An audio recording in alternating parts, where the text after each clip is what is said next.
Assalamualaikum, selamat sore, salam sejahtera untuk kita semua. Dewan Juri yang terhormat, para panitia yang saya hormati, serta para peserta LDBI 2021 yang saya banggakan, izinkan saya memperkenalkan diri.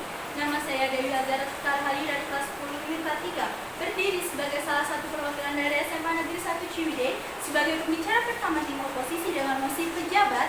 Pemerintah dilarang menggunakan pengaruh media sosial influencer dalam mensosialisasikan kebijakannya. Influencer adalah individu yang menjadi sorotan publik, khususnya pengguna sosmed yang memiliki pengikut yang banyak dan juga berpengaruh karena biasanya memiliki metode komunikasi ataupun persuasi dan kemampuan untuk mempromosikan sesuatu melalui konten postingan mereka di akun sosial medianya. Media sosial saat ini menjadi sarana paling besar untuk penyebaran informasi tercepat dan mudah. Influencer bisa menjadi cara cepat juga untuk mempromosikan tempat wisata, produk dalam negeri, dan lain sebagainya. Saya, sebagai pembicara pertama tim oposisi, sangat tidak menyetujui mosi kali ini.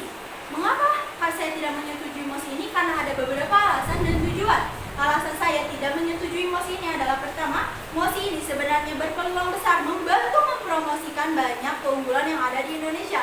Mengapa demikian? Dilihat dari pengguna internet dari usia ke usia dengan rincian 10 hingga 14 tahun sebesar 66,2%, 15 hingga 19 tahun 91%, 20 tahun hingga 24 tahun sebesar 88,5%, dan 25 hingga 29 tahun sebesar 82,7%, dan dari 30 hingga 34 sebesar 76,5%, dari 35 hingga 39 tahun sebesar 68%. Dari hal tersebut, pemerintah berpeluang besar kehilangan promosi yang mudah, tepat, dan cepat jika melarang influencer untuk terus mempromosikan kebijakannya.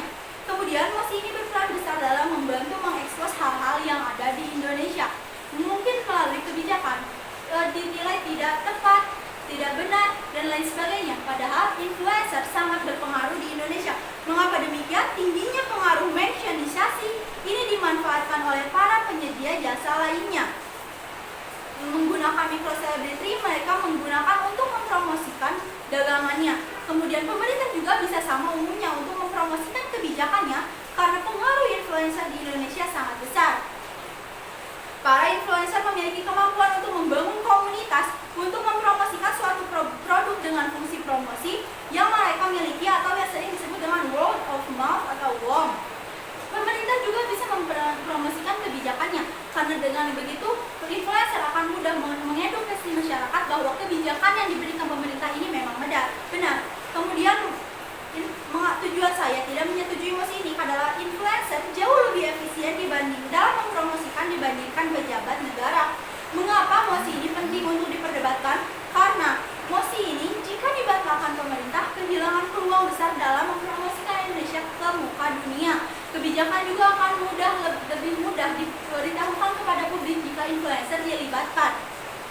Kemudian mengapa mosi ini penting untuk diterapkan? Seperti yang saya katakan tadi, pengguna internet juga sangat meningkat. Kebutuhan akan adanya promosi oleh sosial media influencer salah satunya disebabkan oleh para pengguna media sosial yang sangat besar. Dengan hal tersebut, para pengguna media sosial bisa dengan mudah melihat, menonton, atau bahkan membaca dengan teliti kebijakan-kebijakan yang diberikan oleh pemerintah. Kemudian mengapa mosi ini bisa menjadi solusi? Untuk memperkecil pengeluaran negara, pemerintah bisa memanfaatkan public figure atau influencer. Mengapa demikian? Misalnya jika pemerintah tidak menggunakan influencer, pemerintah membuat poster, baliho, atau lain sebagainya di beberapa daerah. Jika menggunakan influencer cukup memposting hal tersebut atau kebijakan yang diberikan pemerintah kepada media sosialnya. Kemudian para pengikut dan juga para orang yang ada di media sosial akan dengan mudah membaca dan juga meneliti dan membaca kembali kebijakan tersebut. Para pengguna medsos juga konsumtif dan mudah membaca dan juga dapat menyaring kembali. Kemudian kesimpulannya adalah saya sangat tidak setuju dengan mosi kali ini karena mosi ini berpeluang besar menghilangkan kesempatan Indonesia dalam mempromosikan ke dunia dan kebijakan pemerintah yang tidak tersebar luaskan hingga ke pelosok bumi, ke pelosok Indonesia jika tidak melalui influencer. Jaringan internet yang sudah bisa terjangkau hebat, kini orang-orang di pelosok juga dapat mengakses internet dan dapat melihat